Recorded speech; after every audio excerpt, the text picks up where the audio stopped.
Halo teman-teman kelontong Ruru. Hari ini kita akan kembali ke topik tanya ke bro dan sis Nepe.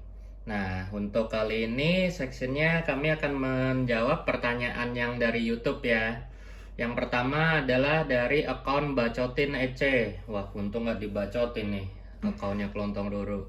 Nah, pertanyaan pertama mengenai meta Nepe itu saya pakai full akadama, masih perlu nggak dicampur dengan petmos lagi? Nah, jadi kenapa saya mengajarkan di video terakhir saya tentang bahas lengkap media itu medianya semakin banyak campurannya atau semakin kompleks itu lebih bagus karena tiap media itu punya perannya masing-masing. Jadi selain fungsi menyerap atau poros terhadap air yang saya bahas, itu juga ada fungsi nutrisinya masing-masing. Seperti contoh yang namanya media organik biasanya kaya akan kandungan NPK. Tapi media yang bersifat bebatuan itu kaya akan kandungan mineral. Jadi sebenarnya kalau pakai full akadama juga nggak perlu campur petmos. Tapi diperhatikan selama nepenya tumbuh dengan bagus. Tapi kalau nepenya kurang tumbuh dengan bagus, itu bisa dicoba di mix dengan media lain seperti petmos yang bersifat organik atau memberi tambahan nutrisi. Dan statement saya ini juga didukung oleh Robert Cantley sendiri dari Borneo Exotic. Di banyak forum dia menyatakan bilang sebenarnya dia pakai kokopet atau kokohas hanya karena kemudahan mendapatkan. Kalau dia bisa dan harganya nggak mahal, dia juga pasti akan bikin yang namanya kompleks mix. Jadi ramuannya lengkap lah, medianya nggak cuma pakai kokopet biasa aja. Nah, dari situ saya berasumsi yang namanya nepe buat tumbuh dengan baik juga pasti butuh kandungan nutrisi. Maka dari itu saya sarankan pakai bahan yang makin kompleks. Tapi tetap di video saya bagi menjadi bahan-bahan yang paling mudah didapat ya, yaitu akar pakai cacah, kokopet, petmos, dan lain-lainnya. Kemudian juga masih pertanyaan yang sama dari Bro Bacotin Ece. Gimana sih cara rawat highland di lowland? Ini pertanyaan yang paling umum dan selalu kita dambakan ya, baik sebagai pemula maupun expert. Nah, tapi biasanya kalau udah berpengalaman, ujung-ujungnya akan nyerah ya. Kita nggak bisa melawan kodrat alam. Nggak ada caranya cheating ngerawat Nepenthes Highland di lowland, kecuali kita yang harus ngalah. Kita kasih AC, kita kasih misting, kita kasih kipas, dan sebagai patokan, selain suhu dingin, genetik nepe juga berpengaruh. Ada nepe yang adaptif. Dalam kata di sini adaptif itu masih bisa tumbuh, tapi belum tentu bentuk kantongnya bagus. Contohnya yang terkenal adalah ventricosa. Ada juga Maxima, kemudian ada juga Tobaika. Nah, itu juga tergantung dari lokality atau kekuatan genetiknya. Seperti contoh klonnya Hamata dari AW, itu ada yang rewel, ada yang enggak. Gymnampora juga yang berasal dari Gunung Merapi itu kan relatif lebih rendah dibanding pegunungan lainnya dan lebih panas ya. Itu biasanya lebih tahan banting di lowland, tapi tentunya tetap dengan perawatan yang khusus.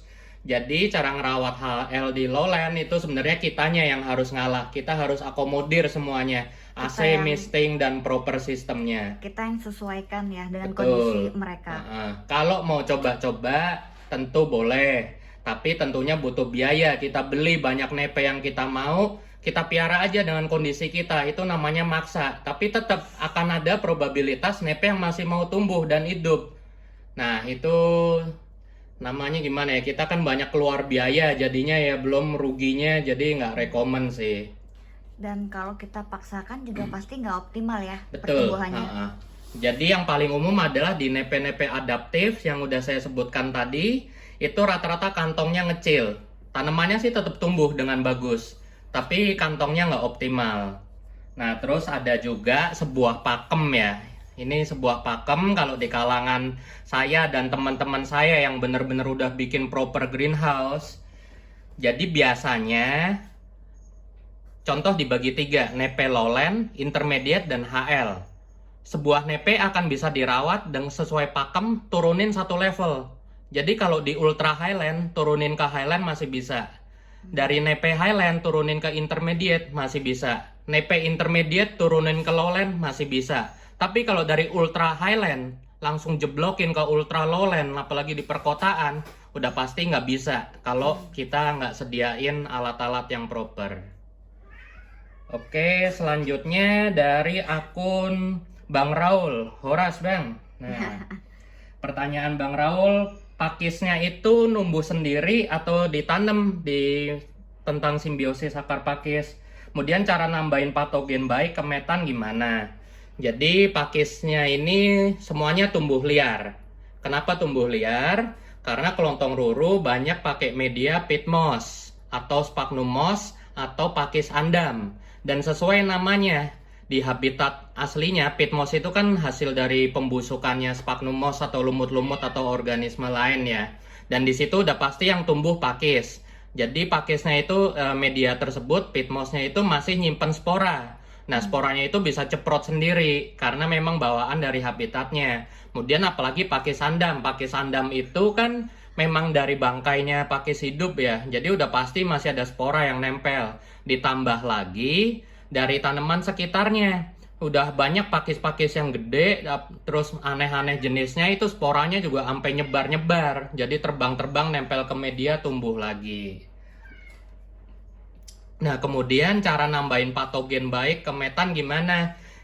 Sedikit koreksi, sorry. Jadi patogen itu kalau di istilah medis atau sains itu adalah bakteri yang merugikan atau jamur yang merugikan. Pokoknya yang sifatnya berbahaya atau mengganggu kesehatan lah. Jadi lebih tepatnya kalau kita sebutnya mikroba bagus ya, atau mikroba baik atau beneficial. Nah, cara nambahinnya ini saya nggak saranin, makanya saya nggak pernah jelasin. Saya cuma sebut jenisnya di konten. Karena apa? Karena dalam mengembangbiakan mikroba ini atau jamur baik, itu butuh apa ya, bahan-bahan makanan mereka juga seperti gula atau kondisi yang sesuai. Nah, kadang kalau pemula belum paham feelingnya atau komposisinya, itu suka malah yang tumbuh patogen-patogen lain. Karena si bakteri-bakteri atau jamur-jamur baik ini jadinya kalah bersaing. Dan bangkai mereka yang mati ini justru jadi makanan untuk bakteri patogen atau jahat lainnya. Jadi saranin jangan coba-coba. Tapi kalau mau coba, sama seperti pemupukan, pakailah dosis yang paling seminimal mungkin. Dan coba dulu ke tanaman yang kita punya banyak. Jadi nggak sayang kalau ada apa-apa. Nah, kemudian dari Bro Pamor Chandra. Kalau baca jurnal sama forum di mana sih untuk Nepenthes? Ya udah pasti Google. Tinggal dipakai keywordnya mau cari apa. Dan seperti saya, biasakan pakai keyword yang bahasa Inggris. Atau menggunakan bahasa scientific ya. Itu pasti lebih akurat. Kemudian karena saya juga memiliki banyak buku tentang karnivora, di situ mereka kan banyak menyebutkan sitasinya atau sumbernya. Tinggal di search aja nama penulis atau autornya siapa, nanti otomatis akan keluar. Nah, yang terakhir dari Bro Harya Wisnatama. Nih banyak nih pertanyaannya nih. Diborong. Ya nggak apa-apa buat nambah-nambahin pengetahuan ya buat kita sesama hobiis. Yang pertama, ini pertanyaan berkaitan dengan video semai biji nih. Jadi pas ngecek penyerapan air pada biji nepe, hormon GA3-nya bisa diganti air biasa? Bisa tentunya, karena seperti yang saya jelaskan, hormon GA3 atau gibberellin itu fungsinya cuman buat jaga-jaga atau backup aja. Kali-kali bijinya nggak fertil atau kurang subur atau penyimpanannya kurang bagus, bisa didongkrak performanya oleh hormon ini. Nah, jadi perannya air itu cuma buat ngaktifin endofitnya yang di dalamnya situ. Jadi bijinya itu bisa berkecambah lebih bagus karena dia sudah teraktivasi semua hormon-hormonnya di dalam situ. Nah, kemudian untuk airnya kami saranin juga pakai air bersih ya, jangan air pump. Jadi kalau bisa air AC, air hujan atau lain-lainnya. Kemudian yang jual biji Nepenthes Highland itu kalau di toko-toko online bisa dipercaya nggak sih? Ya itu kembali ke kepercayaan kita masing-masing sama amal ibadah ya. Ya tapi rata-rata kita bisa lihat nih, bukannya saya mendukung poaching ya, tapi demi menjawab, kita bisa lihat domisili sellernya. Kalau sellernya memang area yang dia tulis di tokonya dekat dengan habitat nepe, jadi besar kemungkinan memang benar. Tapi masalahnya adalah saat biji tersebut jadi di alam, bapak ibunya siapa? Ibunya sih udah pasti jelas karena dia yang mengandung. Tapi bapaknya siapa? Kan nggak tahu. Jadi belum tentu biji tersebut adalah pure spesies. Bisa juga tersilang dengan intraspesies lainnya, apa nepe-nepe yang tumbuh simpatrik di sekitarnya. Sorry, istilahnya simpatrik. Jadi tetap ya selama harganya murah nggak apa-apa lah dibeli. Terus kita mesti Coba-coba. cek ya, mesti cek juga lokasinya dia bener nggak dekat habitat. Kemudian juga yang kita mesti tahu ya namanya seller kan kita nggak tahu kapan dia ngepanennya ya, bijinya masih fresh apa enggak, terus dia nyimpennya bener apa enggak. Jadi kalau kelontong ruru sih biasanya lebih prefer seedling ya yang udah jadi dibanding biji. Nah, ini mirip nih pertanyaan selanjutnya. Kalau NPHL, selain pakai GH, pakai apa? Ya, ada cara yang lebih gampang sih. Kita beli kantong plastik laundry yang transparan, terus kita sungkup. Nah, cuman masalahnya adalah abis itu suhunya dari mana? Kalau kita tidur di ruangan ber-AC ya gampang, tinggal taruh lampu, taruh di ruangan AC kita pas lagi tidur. Nah, tapi kalau nepe lowland, ya gampang tinggal geletakin di luar dengan plastik sungkupan laundry tersebut. Tapi ada juga rata-rata ya kalau dari pengalaman kelontong ruru, nepe yang lowland dan hidupnya di rawa yang pengap, itu biasanya kuat disungkup.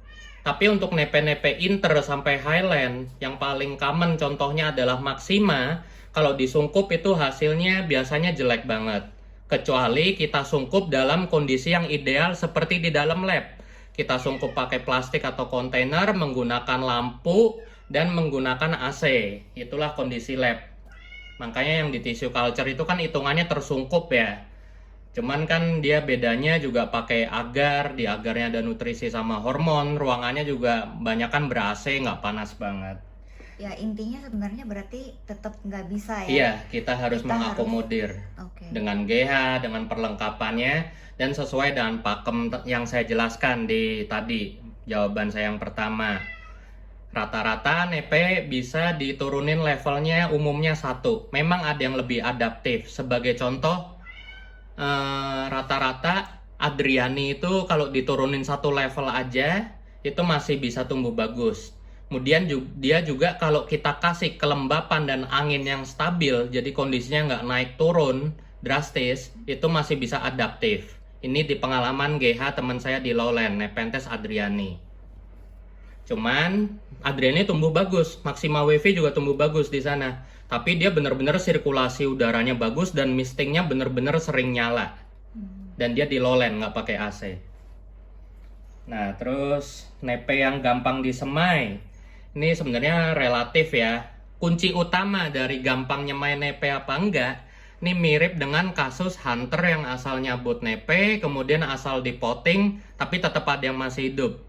Jadi pakem utama dalam nyemai biji nepe, kalau kita nyemai di kondisi yang mirip dengan habitatnya, ya 90% dipastikan mestinya tumbuh asal bijinya fresh. Berarti kalau tinggal di lowland terus semai biji yang Nepenthes lowland yang pasti lebih oke gitu ya. Jadi kalau kita di perkotaan dan ini pengalaman pribadi kelontong ruru, nepe paling gampang disemai di outdoor udah pasti hybrid mirap atau spesiesnya hybrid globosa dan spesiesnya, kemudian Rafflesiana. Rafflesiana tuh ceprotnya parah, cepet banget.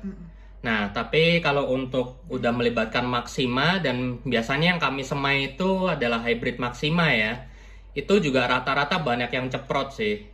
Tapi ada juga yang nggak ceprot, mungkin karena keganggu genetiknya dari hybrid lawannya.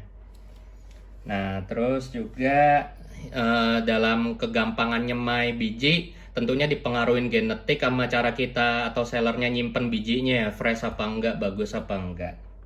Nah, kemudian pertanyaan iseng juga nih dari Bro Haria yang terakhir. Emangnya low inventory di Indo ada banyak ya? Iya, ada banyak kok di marketplace. Si orange sama si hijau beberapa kali nongol. Kenapa? Karena mereka udah di tissue culture di Taiwan dan China. Jadi hitungannya mass product. Dan oleh seller-seller kita yang bisa mendapat jalur impor dengan gampang, langsung dipesen, dijual di sini. Nah, kemudian kultivarnya itu kan ada banyak ya. Low Inventory itu contoh ada Brixiana, ada Peter Diamato atau PDA. Sebenarnya PDA itu juga bagian dari Brixiana yang dijadiin kultivar oleh PDA sendiri atau Peter Diamato. Dapatnya dari mana? Ya karena kelontong Ruru anak yang baik, rajin berbagi, kalau pagi suka rapin tempat tidur, amal ibadahnya juga kenceng. Kebetulan kenal sama salah satu kolektor lama, jadi bisa dapet. Jadi salah satu kunci dapetin nepe yang udah jarang, kita harus punya hubungan yang baik sama kolektor-kolektor klasik ya, yang udah main nepe dari lama. Oke, sekian teman-teman, terima kasih, semoga membantu.